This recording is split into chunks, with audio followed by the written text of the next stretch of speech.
구약성경 818페이지에 있습니다. 시편 23편 1절 말씀부터 6절까지 우리 함께 말씀을 읽도록 하겠습니다. 시작. 여호와는 나의 목자시니 내게 부족함이 없으리로다. 그가 나를 푸른 풀밭은 누이시며 쉴만한 물가로 인도하시는도다. 내 영혼을 소생시키시고 자기 이름을 위하여 의의 길로 인도하시는도다. 내가 사망의 음침한 골짜기로 다닐지라도 해를 두려워하지 않을 것은 주께서 나와 함께 하심이라. 주의 지팡이와 막대기가 나를 안위하시나이다. 주께서 내 원수의 목전에서 내게 상을 차려주시고 기름을 내 머리에 부으셨으니 내 잔이 넘치나이다. 내 평생에 선하심과 인자하심이 반드시 나를 따르리니 내가 여호와의 집에 영원히 살리로다. 아멘. 할렐루야. 오늘 예배를 통하여 다시 한번 주님을 만나고 말씀으로 은혜 받게 되시기 바랍니다. 우리 한번 앞뒤 좌우에 있는 분과 인사 나누실까요? 오늘 또 예배를 통하여 주님 만나세요. 주님이 주시는 평안을 누리세요. 성령님이 우리를 도우십니다. 설교 제목 한번 따라해 보실까요? 여호와는 나의 목자. 다시 한번 여호와는 나의 목자. 오늘 이 제목으로 말씀을 전하려고 합니다. 아프리카 정글에서 선교하시는 존슨이라는 선교사님이 계셨습니다. 이분이 선교지에서 한번 경험했던 글을 제가 읽어봤는데, 한 번은 오지로 들어가다가 길을 잃어버리게 되었답니다. 아무리 헤매고 아무리 가도 끝이 안 보이고 정글만 계속되고, 정말 이러다가는 어쩌면은 실족당할 수밖에 없는 큰 위험한 지경에 이르게 되었답니다. 그래서 있는 힘을 다하여 길을 찾아보려고 애를 쓰다가 시간이 많이 지나가고 그러는데 마침 원주민을 한 사람 만나게 되었답니다. 말이 잘 통하지는 않지만은 기본적인 대화는 할 수가 있었기 때문에, 내가 길을 잃어버렸기 때문에 내가 지금 이렇게 고생하고 있는데 좀 길을 찾아달라고, 내가 갈 수 있는 마을이 있는데 내가 거기에 가야 되는데 그 길을 갈 수 있도록 나를 좀 안내해달라고 부탁을 했답니다. 원주민이 아래 위를 쳐다보더니 그러면은 나를 따라오시오라고 말하고는 앞장서서 가는데 얼마나 빨리 달려가는지 선교사가 따라가는데 정말로 막 숨이 턱에 찰 정도로 그렇게 빨리 달려가더랍니다. 그래서 기진맥진하게 힘든 상황에서 끝까지 가는데도 이 원주민이 계속해서 달려가는 거예요. 그래서 하다가 너무 힘이 들어서 소리를 쳤습니다. 원주민을 붙잡고 말합니다. 아니 도대체 어디로 갑니까? 길은 어디 있습니까? 그렇게 외쳤다고 합니다. 물었더니 이 원주민이 뒤돌아보면서 이렇게 대답하더래요. 여기에는 길이 없습니다. 내가 바로 길입니다. 나만 믿고 따라오셔야 됩니다. 그렇게 얘기를 하더랍니다. 정말로 이렇게 가면은 될까 싶을 정도였는데 한참을 그렇게 힘들게 원주민을 따라갔더니 마침내 권한 이제 마을이 나오고 목적지에 무사하게 잘 도착할 수 있게 되었다는 그런 간증의 글을 읽어봤습니다. 여러분, 우리가 인생을 길이라 이렇게 표현하잖아요. 인생길, 나그네길, 순례자의 길. 우리는 인생의 길을 우리가 걸어가고 있고 앞으로도 우리가 걸어가게 될 것입니다. 여러분, 내가 지나온 삶이 길을 걸어온 거잖아요. 앞으로 우리가 남은 인생을 살아갈 때도 우리는 길을 걸어가게 될 것입니다. 특별히 성경에 보니까 야곱은 자신이 살아온 길을 가리켜서 나그네 길이었다라고 그렇게 표현하고 있는 것을 보게 됩니다. 여러분, 인생의 모든 문제에는 길이 있습니다. 사소한 문제에서부터 삶의 방법과 학문의 공식에 이르기까지 길이 있듯이 인생에게도 길이 있어요. 바른 길이 있고 잘 사는 길이 있고 성공하는 길이 있고 복된 길이 있고 그리고 행복해지는 길이 있고 영원히 사는 길이 있어요. 이 길을 우리가 알아야 되고 이 길을 우리가 찾아야 되고 이 길을 우리가 걸어갈 수 있어야 됩니다.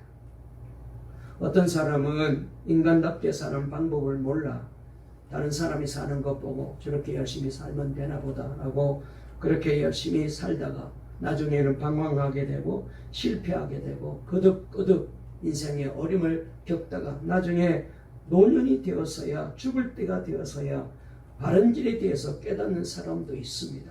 그나마 그렇게 된 것은 천만 다행이죠.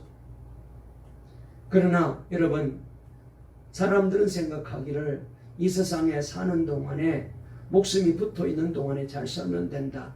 이 세상이 전부다라고 생각하는데, 그러나 성경은 분명히 우리에게 말씀하시기를, 하나님께서는, 예수님께서는 말씀하시기를 죽음 이후에도 길이 있다는 거예요. 죽음은 끝나는 게 아니라는 거예요. 눈 감으면은 땅에 묻히고 썩으면은 끝나는 줄 아는데 그게 아니라는 거예요.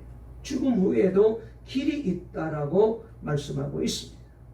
그러나 사람들은 여기에 대해서 관심이 별로 없어요. 그저 이 땅에서 잘 살고 행복하게 살고 건강하게 살고 부자로 살고 성공하고 잘 입고 잘 먹고 잘 살면 된다라고 생각하고 죽음 후에 이 길에 대해서는 외면하고 살아가는 사람들이 너무나도 많습니다. 그러나 분명히 우리는 기억해야 합니다. 이 세상에도 길이 있고 죽음 후에도 길이 있어요. 중요한 것은 이 길이 있는데 우리가 이 길을 잘 모르잖아요. 어떤 길을 가야 될지 잘 모르잖아요. 그래서 안내자가 참 중요하고 필요한 것입니다. 여행을 하다 보면은 가이드가 얼마나 중요한지 우리가 절실하게 느끼잖아요. 가이드를 잘 만나게 되면은 그 여행은 즐겁고 유익합니다. 정말로 보람이 있죠. 재미가 있습니다. 그런데 가이드를 잘못 만나게 되면은 너무 불편하고 힘들고 돈만 들이고 고생만 하고 그리고 별로 남는 게 없어요. 가이드 잘 만나야 돼요. 예수님이 말씀하셨습니다. 내가 곧 길이요 진리요 생명이니 나로 말미암지 않고는 아버지께로 올 자가 없느니라.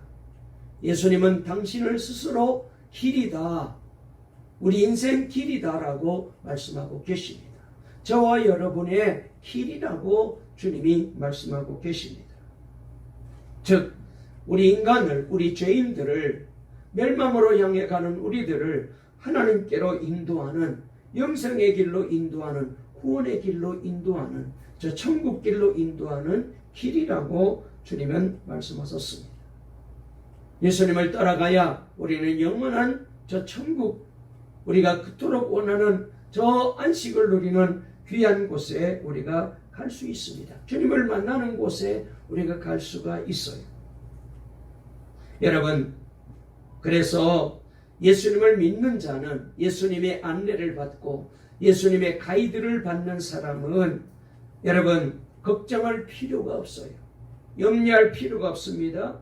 왜요? 길 대신 예수님께서 우리를 인도하시기 때문에 그래요. 우리 인생길을 가장 완벽하게 잘 안내해 주실 귀한 가이드가 바로 예수님이시잖아요. 예수님의 인도를 받는 사람은 늘 행복하고 늘 감사하고 늘 찬송이 나옵니다. 두려움이 없어요. 여러분, 예수님께서는 나의 죄를 대신해서 죄값을 치르시고 그리고 십자가의 대속의 죽음을 죽어주셨습니다. 하나님의 아들이시지만 그러나 이 땅에 오셔서 저와 여러분을 위하여 속죄의 제물이 되어주셨습니다. 이 예수님을 하나님의 아들로 믿고 이 예수님을 나의 구주로 믿는 순간 아무런 대가 없이 예수님은 나의 모든 죄 문제뿐만 아니라 인생의 문제까지 해결해 주실 뿐만 아니라 친히 예수님이 앞장서서 나를 인도해 주시는 가이드가 되어 주시겠다고 약속을 하셨습니다. 성지 유대 광야를 가보게 되면은 길이 참 험하고 골짜기도 참 많습니다. 오랜 세월 동안 비가 와가지고 깎아내리고 해서 참 험해요. 정말로 자칫 잘못하게 되면은 한 발만 헛디게 되면은 천길 낭떠러지로 떨어져서 죽을 수밖에 없는 그런 아주 위험한 길이 많이 있는 곳이 바로 이 유대 광야입니다. 그래서 그 광야 골짜기에는 움푹 패인 곳도 있고 동굴도 있어가지고 맹수들이 가끔은 그 동굴 속에 숨어 있다가 길을 잃고 헤매는 양들과 힘없는 짐승들을 공격하고 가축들을 공격하고 심지어 사람에게까지 달라들 때가 있다고 해요. 그야말로 그 길은 사망의 음침한 골짜기 같은 곳입니다. 이처럼 우리 인생길에도 언제나 잔잔한 호수와 그리고 푸른 풀밭, 쉴 만한 물가만 있는 게 아닙니다. 살다 보면은 어려운 고비가 있고 그리고 거친 광야를 지나는 것처럼 여러 가지로 힘들고 불편하고 모든 것이 어려운 때가 있습니다. 때로는 사망의 음침한 골짜기에서 완전한 실패와 좌절을 맛보며 밤낮을 눈물로 침상을 띄우는 그런 시간을 보낼 때도 있어요. 그러나 우리는 두려워할 필요가 없습니다. 선한 목자 되신 우리 주님께서 우리와 늘 함께 하시면서 그리고 필요하면은 주님의 그 지팡이와 주님의 그 막대기로 우리를 안위해 주시고 위험에서 우리를 건져주시고 보호해 주시고 그리고 우리를 지켜주시기 때문에 그래요. 여러분, 우리 주님께서는 저와 여러분에 대하여 너무나도 잘 알고 계셔요. 내가 살고 있는 형편에 대해서, 내가 가지고 있는 아픔에 대해서, 내가 가지고 있는 고민에 대해서, 내가 염려하는 것에 대해서 주님은 나보다도 가족보다도 더 나를 잘 알고 계셔요. 때문에 주님은 우리가 주님께 나와 우리 아픔을 털어놓기를 기다리고 계십니다. 그래서 우리가 이 예배하는 자리에 나오는 것은 얼마나 귀한 일인지 몰라요. 이 성전에 나오는 것은 그렇습니다. 주님 앞에 나오는 거잖아요.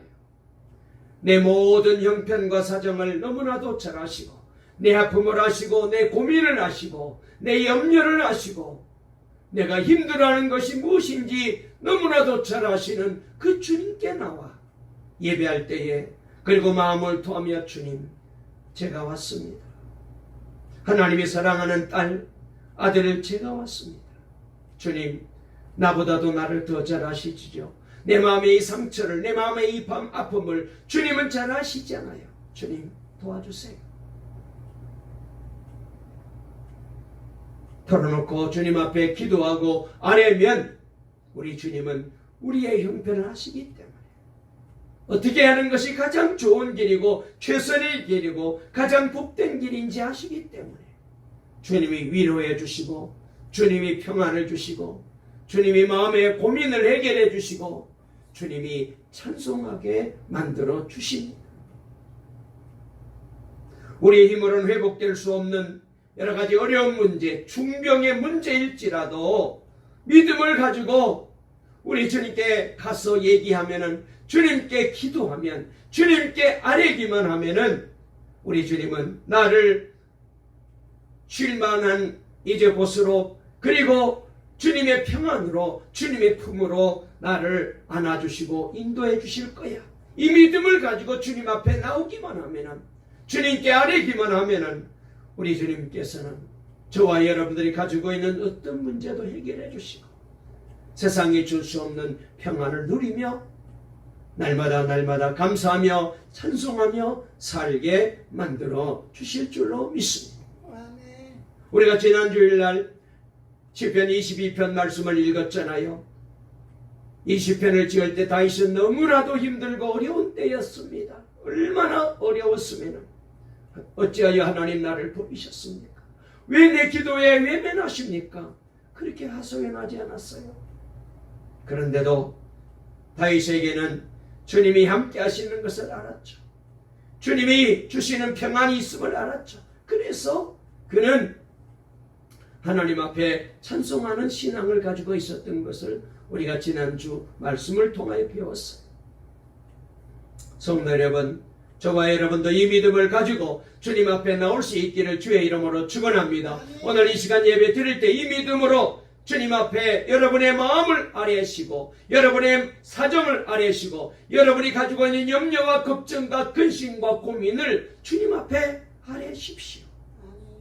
우리 주님이 들으시고 찬송하는 신앙으로 우리를 변화시켜 주실 줄로 믿으시기를 바랍니다. 오늘부터 6주에 걸쳐서 시편 23편을 한 절 한 절 말씀을 생각해 보며 은혜 받으려고 합니다. 여러분, 20편을 우리가 다시 한번 새롭게 말씀을 살펴보려고 하는 것은, 그리고 더 구체적으로 한 절 한 절 이 말씀을 생각해보고 강의하려고 하는 것은 20편, 23편을 정말로 나의 신앙 고백으로 여기 다윗이 고백한 것처럼 우리도 고백할 수만 있다면은, 여러분, 우리들은 세상에서 빛과 소금의 역할을 감당하며, 그리고 하나님께서 인정해 주시는, 그리고 다윗이 고백한 것처럼 부족함이 없는 삶을 살게 될 것입니다. 여러분, 시편 23편은 구약 성경에서 가장 은혜로운 말씀 중에 하나이며 또 가장 많은 사람들에게, 심지어 안 믿는 불신자들도 이 시편 23편을 줄줄 외울 정도로 널리 알려진 유명한 말씀입니다. 그러나 여러분, 한번 정직하게 제가 물을 때 한번 답을 해보십시오. 정말 여러분은 여호와는 나의 목자이시니 20편 23편이 정말로 여러분의 고백이십니까? 정말로 솔직하게, 나는 어떤 상황에서도 여호와는, 하나님은 나의 목자이십니다, 이 믿음을 가지고 지금 살고 있습니다. 정말 그렇게 여러분 솔직하게 여기에 대해서 대답하실 수 있나요? 여러분은 누가 벌어서 먹고 삽니까? 누구의 힘으로 살고 있고 가정을 꾸려가고 있습니까? 누가 아이들을 공부시킵니까? 누가 살 집을 마련해 주었습니까? 누가 차를 구입하게 만들어 주었어요? 하나님이십니다 라고 정말로 대답할 수 있나요?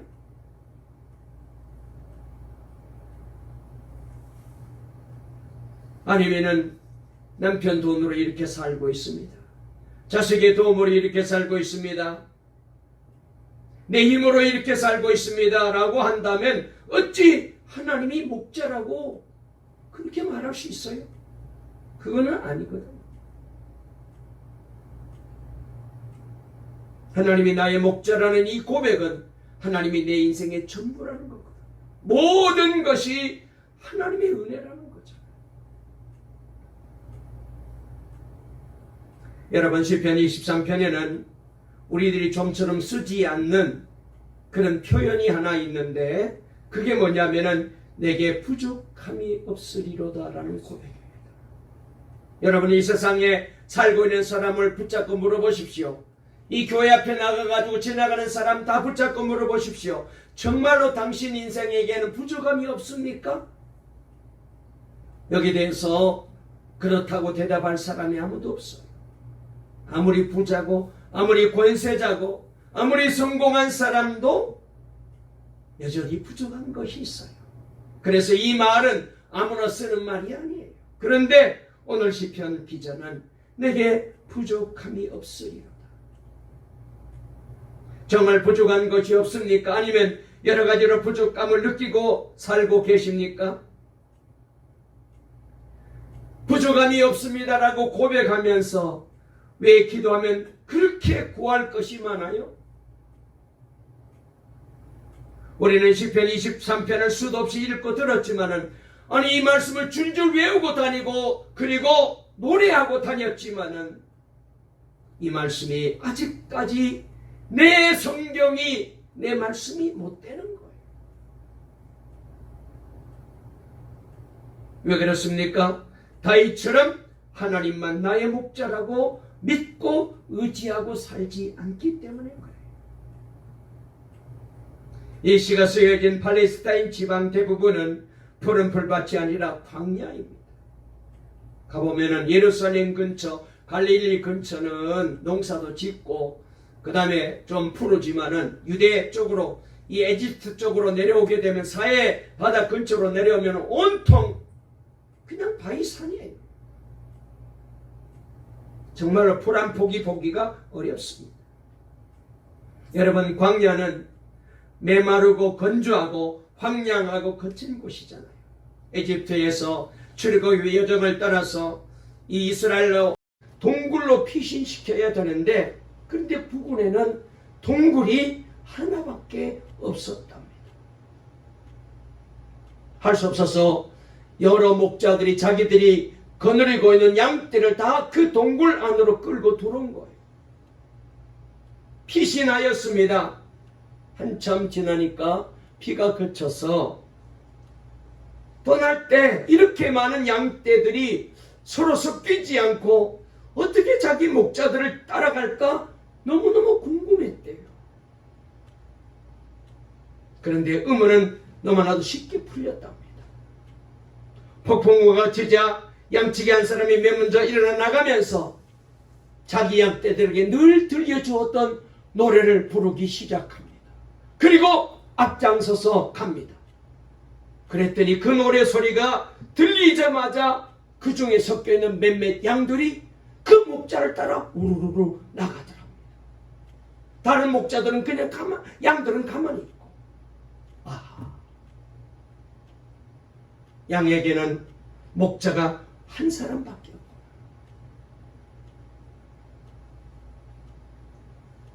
여러분, 우리의 문제는 목자를 여럿을 두고 살려는 거예요. 하나님을 믿습니다. 그러나 하나님만 믿는 게 아니에요. 가진 돈도 믿고 주위에 있는 사람들도 믿고 자신의 능력도 믿고 사람 경험도 믿고, 그래서 내게 부족함이 없으리로다라는 체험이 없는 거예요.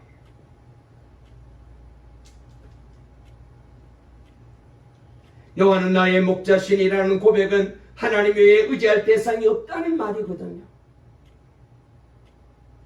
다윗은 아버지조차도 의지할 대상이 아니었습니다. 성경에 잘 나와 있는 대로 사무엘 선지자가 새로운 이스라엘 왕을 선택하기 위하여 하나님의 명령을 받고 베들레헴, 다윗이 살고 있는 동네에 가서 아버지 이세 집을 찾아갑니다.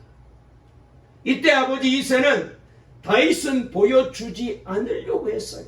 그래서 다른 형제들은 다 집에 남겨두었지만 막내 이 다윗만은 들에다가 양떼를 데리고 가서 먹이라고 양치기로 보낸 거예요. 다윗은 애초에 아버지 눈밖에 난 아들이었습니다. 이세가 봤을 때, 아버지가 봤을 때도 이 아이는 별로 그렇게 신통치 않은 아이예요. 어떤 좋은 면이 안 보였어요. 지도자가 될 만한 자격이 없어요. 거기에다가 다윗이 왕이 될 것이라고는 생각도 상상도 안 한 거예요. 그래서 야, 너는 형님들 양떼, 아버지 양떼 데리고 양이나 치고 오너라. 오늘 귀한 손님 오시니까 걸거치지 말고, 그러고 내보냈어요.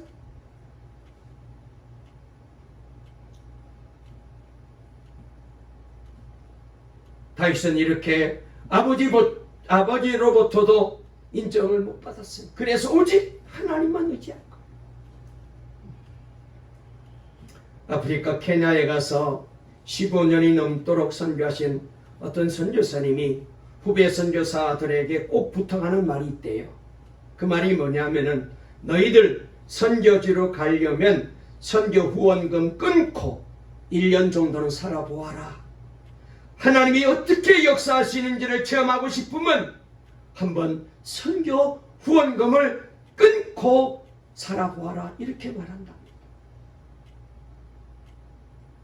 그러면서 자신이 경험했던 얘기를 말해줍니다.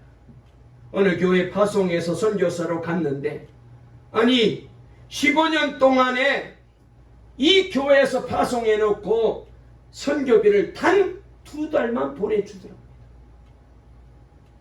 그 후에는 안 보내준 거예요. 얼마나 당황했겠어요. 사실 우리가 선교사님들 여러 번 파송했습니다. 그중에 아직까지 우리 이면조 선교사님 지금 태국 갔다가 이제 다시 들어오셨는데 아마 8월 첫째 주나 오실 거예요. 그런데 우리가 조금 어려워지면서 이분에게 선교비를 매월 보내드리지 못했는데 그래도 하나님이 또 다른 분들을 통해서 잘 도와주셔서 지금까지 잘 선교하고 계시는데 마음이 아파요.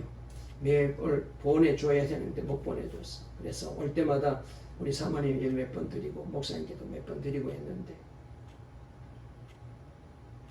선교지로 보냈으면은 파송했으면 교회에서 책임을 져야지. 적어도 뭐 잘 살기는 못할지라도 생활할 수 있도록 만들어 줘야 되잖아요.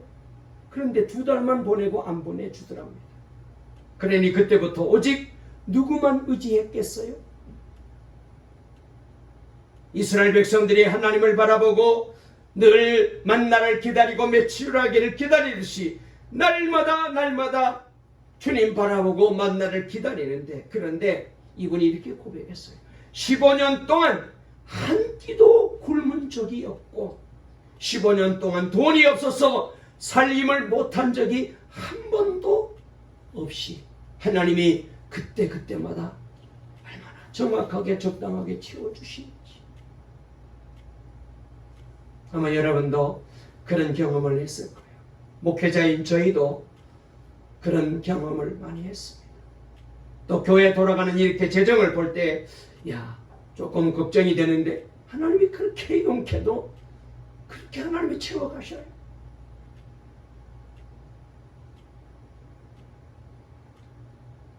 우리가 일부러 선교사님에게 후원금을 끊어서는 안 되겠지만은 만약 우리에게도 이런 일이 벌어지면은 여러분 우리 어떻게 해야 됩니까? 감사해야 됩니다. 왜요? 하나님을 체험할 수 있는 기회입니다. 하나님만 믿고 의지하고 다른 모든 관계를 다 끊으라는 말은 그 사람들하고 사귀지도 말고 그 사람과 교제도 하지 말라는 뜻이 아닙니다. 사랑하고 섬기고 교제하기는 하지만 믿고 의지하는 대상으로 여겨서는 안 된다. 그 말입니다. 남편 믿고 아내 믿고 부모님 믿고 자식 믿고 친구 믿고 직장 믿는 식으로 살지 말라는 거예요. 가지고 있는 재산 믿고 살지 말라는 거예요. 그들을 믿다가는 절대로 시편 23편의 경험은 일평생 경험해 보지 못할 거라는 거예요. 그러므로 여호와는 나의 목자신이라는 고백은 은혜가 되는 말씀이기보다는 사실 대단히 위험한 말씀이고 모험입니다. 어떻게 이렇게 살 수 있어요? 그러다가 정말로 큰일 나면 어떡하려고.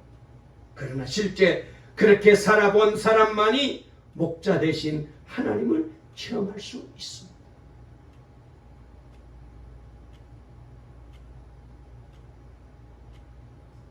저희 가정도 교회가 힘들면서 정말로 하나님이 그렇게 하시더라고요.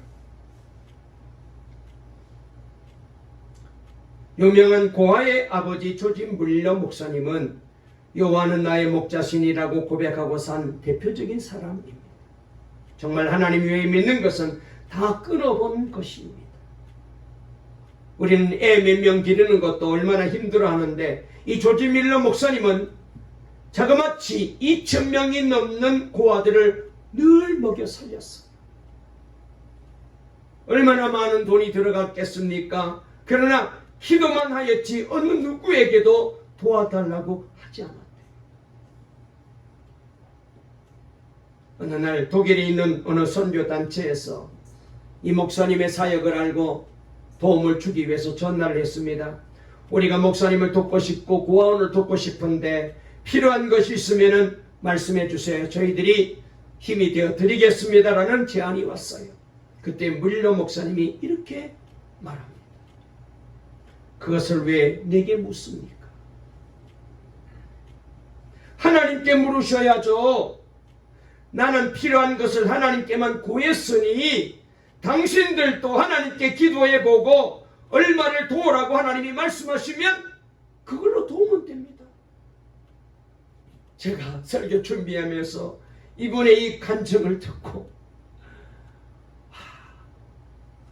막 마음이 무너져 내리는데 저는 이런 믿음이 못하거든요. 얼마나 제가 부족하고 못난 목사인지.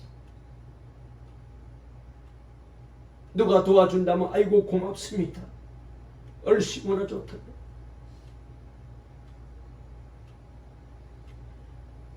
정말 대단한 믿음입니다. 이것이 여호와는 나의 목자라는 믿음이에요. 조지물러 목사님은 철저히 나는 사람의 도움을 의지하지 않고 하나님의 도움만 의지하리라 그렇게 결심하고 사역을 했기 때문에 하나님을 경험할 수가 있었습니다. 왜 이런 결심을 했을까요? 그분의 간증에 보면은 짧게 목회를 한번 해봤대요. 그런데 목회하면서 깨달은 것이 교인들이 실제로 하나님이 나의 목자라고 고백은 말은 하는데 그렇게 안 살더래요. 여전히 자기를 믿고 가족을 믿고 사람들을 믿고 가지고 있는 재주와 재물을 믿고 은행 통장 믿고 사는 거예요.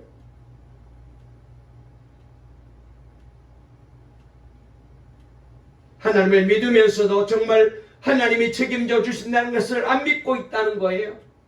특히 돈 버는 문제에 하나님을 믿고 의지하지 못하고 있더랍니다. 그래서 조지물러 목사님은 마음에 결심했대요.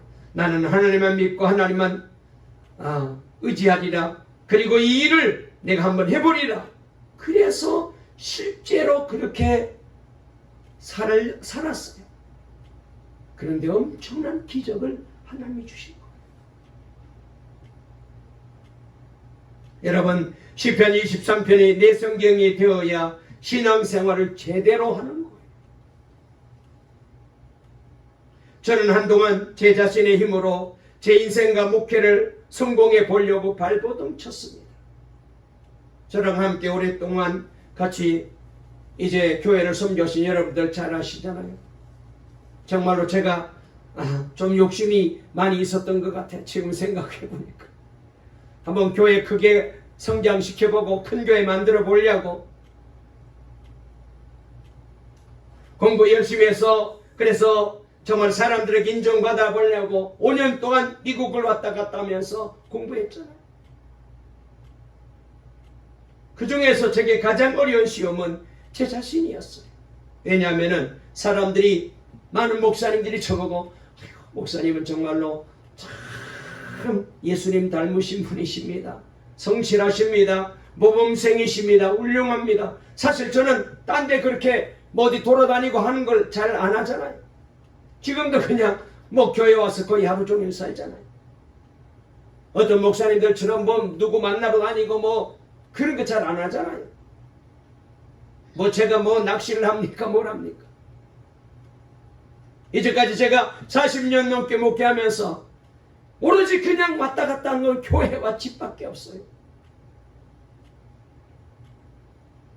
그런 저를 보고 어떤 목사님은 세상에 목사님들 다 못 믿어도 저는 저 목사님을 인정합니다. 그러면서 목사님은 예수님 사촌 동생 같다고. 심지어 어떤 분은 깡패 출신인데 이분이 말이죠 부흥사가 됐어요. 그래가지고 큰 소리 치면서 목회하러 다니고 부흥회도 다니는데 그래서 이분이 그때 활동할 때 한경직 목사님, 조영계 목사님, 신영균 목사님 한국의 유명한 목사님과 함께 그렇게 다녔던 분입니다. 그런데 이분이 그 많은 분들 앞에서 늘 하는 말이 제가 저 유명한 분들을 저는 다 얼마든지 상대할 수 있습니다. 그러나 조 목사님 앞에 서기만 하면 늘 초라해지고 겸손해집니다. 제가 그런 얘기 들었어요.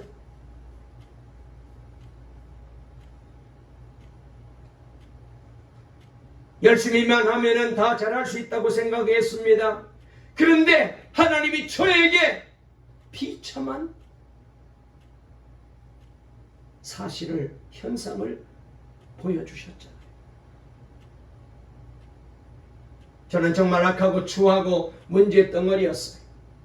저는 그때 저를 이렇게 처절하게 좌절시키는 이유를 알지 못했습니다. 하나님, 왜 이렇게 하십니까? 아니, 저를 젊었을 때 개척교회 해가지고 고생해서 훈련을 시키지, 이 은퇴할 나이가 다 됐는데 이때 이렇게 훈련을 시키면 어떻게 합니까?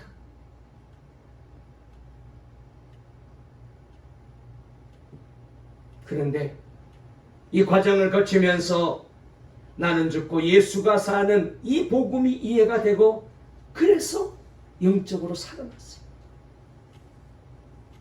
회복됐어요.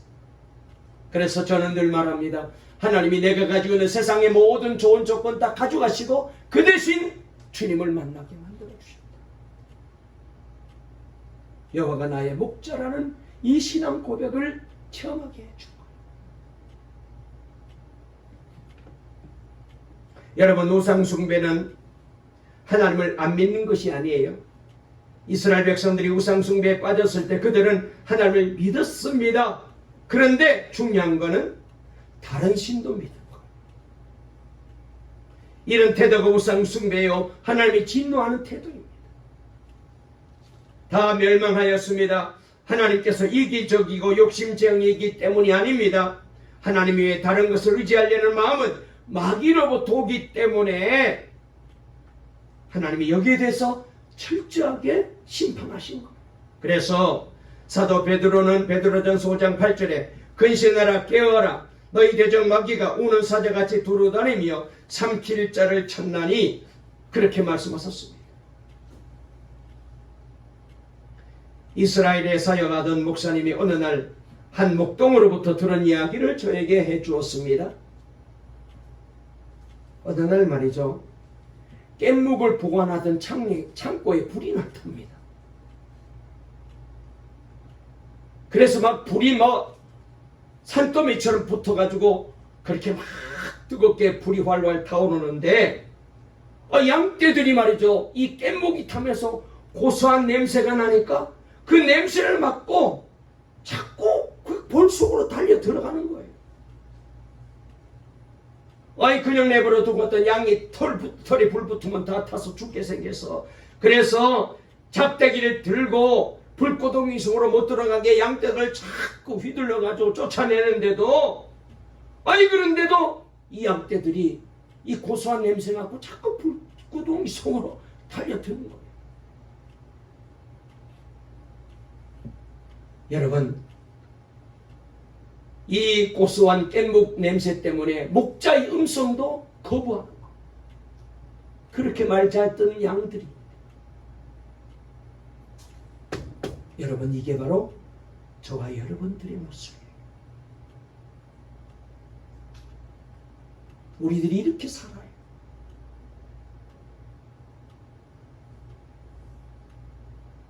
양들이 깻묵에 집착해 불길을 보지 못하듯이 우리 역시 현실적인 욕심의 눈이 멀어 꼭 보아야 되는 진실을 보지 못하고, 그리고 자꾸 살아요. 거기에 자꾸 달려들어요. 큰일 납니다. 그러므로 나는 죽고 예수로 사는 믿음을 가져야 돼요. 그렇지 않으면 거짓 목자들에게 속기 마련이에요. 강일동에 보면 이렇게 창고 옆에 차고지 옆에 이단이 하나 있는데, 오늘 아침에도 봤더니 그 앞에 차들이 얼마나 많이 와 있는지, 다 그 교회, 이단의 교회 다닌 사람들. 고소한 깻묵 냄새에 빠져서 못 나오는 거예요. 요한복음 10장 12절부터 15절에 사건은 목자가 아니요 양도 제 양이 아니라 이리가 오는 것을 보면 양을 버리고 달아나나니 이리가 양을 물어가고 또 해치느니라. 달아나는 것은 그가 사건인 까닭에 양을 돌보지 아니함이나 나는 선한 목자라. 나는 내 양을 알고 양도 나를 아는 것이 아버지께서 나를 아시고 내가 아버지를 아는 것 같으니 나는 양을 위하여 목숨을 버리노라 그랬습니다. 말씀을 마치려고 합니다. 제가 성지순례를 갔을 때 안내하시는 가이드에게 다 위임하기로 마음먹었어요. 가자면 가고, 쉬라면 쉬고, 물 마시라면 물 마시고, 음식을 주면은 먹고 버스를 타고 비행기를 타고 걸어가든지 그렇게 맡기고 3주 동안 지냈어요. 그런데 그때 마음이 편안하더라. 아, 이게 바로 위임자의 행복이 바로 이런 것이로구나 알게 되었어요. 모든 걸 맡기니까 무엇을 맡길까? 무엇을 마실까? 무엇을 먹을까? 어디서 잘까? 무슨 차를 타고 갈까? 걱정이 안 돼요. 가이드가 다 알아서 하는데 우리는 그냥 따라만 가면 돼. 이것이 바로 위임자의 행복이에요. 양은 그렇게 사는 거예요. 목자에게. 여러분, 그래서 우리는 늘 이렇게 기도해야 됩니다. 예수님 모든 것을 다 이해하지 못하지만 주님이 목자가 되시면 부족함이 없다는 약속은 압니다. 이제 깨달았습니다. 내가 염려하고 걱정한 것조차 죄였음을 고백합니다. 예수님 저의 주인이 되어 주십시오. 주님을 더 잘 알기 원합니다. 주님의 말씀에 순종하고자 합니다. 하나님이 원하시는 대로 제 삶을 인도해 주십시오. 이렇게 맡기고 위임하고 우리 모두가 정말로 이제 정말로 여호와는 나의 목자이시니라는 이 고백이 여러분의 고백이 되고 저의 고백이 되어서 부족함이 없으리로다. 날마다 감사하며 찬송하며 살아가는 이 신앙으로 살아갈 수 있게 되시기를 간절히 주의 이름으로 축원합니다. 축원합니다. 살아계신 하나님 아버지 은혜 감사합니다. 오늘도 저희들을 사랑해 주셔서 복된 주일날 주님 앞에 나와 예배할 수 있도록 인도해 주시니 감사합니다. 하나님 아버지, 오늘 말씀을 통하여 다시 한번 우리도 깨닫습니다. 여호와는 나의 목자시니 내게 부족함이 없으리로다. 수도 없이 읽고 수도 없이 수천 번, 수만 번, 수억만 번 이 말씀을 읽고 또 기도하고 설교 듣고 찬송하고 그렇게 살았습니다. 그런데 실제로는 그렇게 주님께 모든 것 맡기고 살지를 못했습니다. 말로는 여호와는 나의 목자라 말했지만 내 삶 속에는 하나님 외에 다른 것이 믿는 것이 또 있었습니다. 또 의지하는 것이 있었습니다. 아버지 하나님, 그러면은 부족함이 없으리로다 라는 은혜는 체험할 수 없습니다. 이제 우리 동강의 모든 성도님들, 이 신앙의 고백이 우리 모든 분들의 고백이 되게 도와주시고, 그리고 날마다 이렇게 모든 것 주님께 맡기고 부족함이 없는 인생을 살아가는 복 있는 하나님의 백성으로 살아갈 수 있도록 축복해 주시옵소서. 예수님의 이름으로 간절히 기도 올리옵나이다. 아멘.